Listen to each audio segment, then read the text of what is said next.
वासायला नमस्कार. तुझ्या स्तोत्राची गोडी तूच हो ज्ञानावारी जिथे पूर्णपणे वळी मंडळी तू ईश्वरा. हे ईश्वरा पुराया तुमच्या स्तोत्राची गोडी कितीतरी वर्णन करावे. तुम्हीच माझ्या होते नाही बसू एखाद्या नावाने प्रमाणे नित्य नवीन प्रेमानंदाची काही निर्माण करता. तू माझे होते प्रेमानंदाने अमृत करता.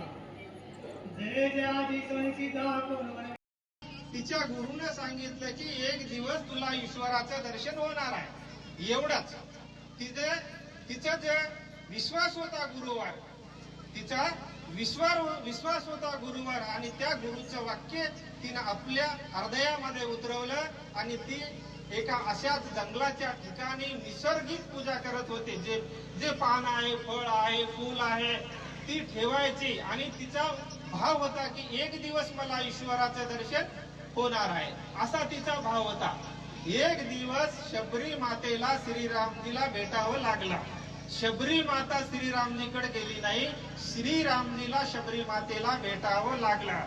मग हे गुरु चरणी ठेविता भाव आपोआप भेटे देव. म्हणजे त्यांना काय लागते, देव भावाचा भुकेला हाच दुष्काळ तयाला, दुसरं काही लागत नाही. आणि बाबाजी सहज शब्दामध्ये म्हणले की तुम्ही 5 मिनिट 10 मिनिट बसा. हेच आम्हाला वाह्याचं काय आहे की हेच त्याचे ध्यान हमेशा त्याच्यामध्ये दे जावो अथवा राहो पांडुरंग दरड भावा.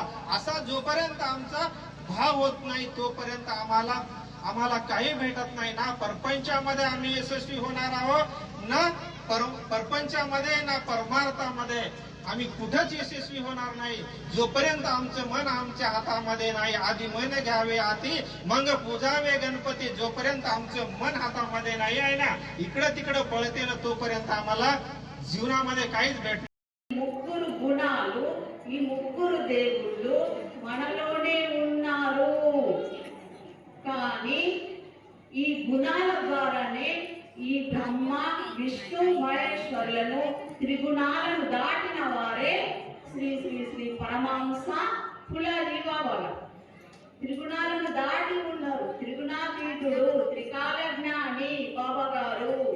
ఎన్ని బాధలతోటి మనము వచ్చినా బాబా గారి ఒక్క దర్శనంతో ఆ బాధలన్నీ దూరం చేసేవారు. చంద్రుని వెన్నెల ఎలా ప్రసరిస్తారో హాయిగా ఆహ్లాదకరంగా చల్లగా అట్లా బాబా గారి కృప ప్రతి ఒక్కరిపై ప్రసరించేది. దర్శనం చేసుకోగానే మనకు నీళ్ళ కళ్ళ నుండి నీళ్ళు వచ్చేది. అప్పుడు బాధలన్నీ దూరం అయిపోయాయి. ఈ ప్రతి ఒక్క భక్తులకు అనుభవాలు ఉన్నాయి. అలాగే మనం ఎంత పుణ్యక్షేత్రానికి ఇక్కడికి వచ్చామో, ఎంతో దూరం నుండి వచ్చామో, ఏమి తీసుకెళ్తామో, ఏమి ఇక్కడ వదిలిపోతామో ప్రతి ఒక్కరూ మనం ఇక్కడ ఆలోచించగలగాలి. అంత దూరంకి వెళ్ళి వచ్చినామా కొద్ది నిశ్శబ్దంగా మనం మేము బాగానే ఉన్నాం కదా, ఉద్యోగాలు చేస్తున్నాం కదా, పదవులు వెళ్తున్నాం కదా, ఇళ్లలో గృహస్థాశ్రమంలో ఉన్న వాళ్ళు ధ్యానం చేయమంటే ధ్యానంలో కూర్చోవడానికి కూడా వాళ్ళ మనస్సు చంచలమై ఉంటుంది. ఇప్పుడు ఒక చిన్న పిల్లవాడు ఉన్నాడు చూడండి, మనం పెద్దవాళ్ళు స్థిరంగా కూర్చోగలిగినాం, కానీ చిన్న పిల్లలు కూర్చుంటారా? ఎంత బట్టి కూర్చోబెట్టినా వాళ్ళు కూర్చోలేరు. ఎందుకంటే వాళ్ళ మనస్సు ఆట తిరగడం వైపే ఉంటుంది. అలాగే ప్రతి ఒక్కరిలో కూడా ఈ మనస్సు చంచలంగా ఉంటుంది. ఆకులు కూర్చోవడానికి ఒక్క పటాన కూడా ఒప్పుకోలేదు. ఎప్పుడు దాన్ని స్థిరమవుతుంది అంటే సద్గురు మనకు లభిస్తే, ఆ సద్గురు యొక్క దర్శనం ద్వారా, సద్గురు యొక్క కృపాదృష్టి ద్వారా, సద్గురు యొక్క శుద్ధజ్ఞానం ద్వారా, సద్గురు యొక్క పారదర్శనం ద్వారా ఆ చంచలమైన మనసు श्वासाच्या पलीकडे मंत्र नाही आणि आत्म्याच्या पलीकडे देव नाही. पूर्वी सनातन काळामध्ये भगवान शंकर सांगतात की मी सदैव ध्यानस्थ असतो, तेव्हा त्या तत्वमशी ईश्वराचे ध्यान करतो. या सद्गुरु माऊलीने ध्यानाच्या माध्यमातून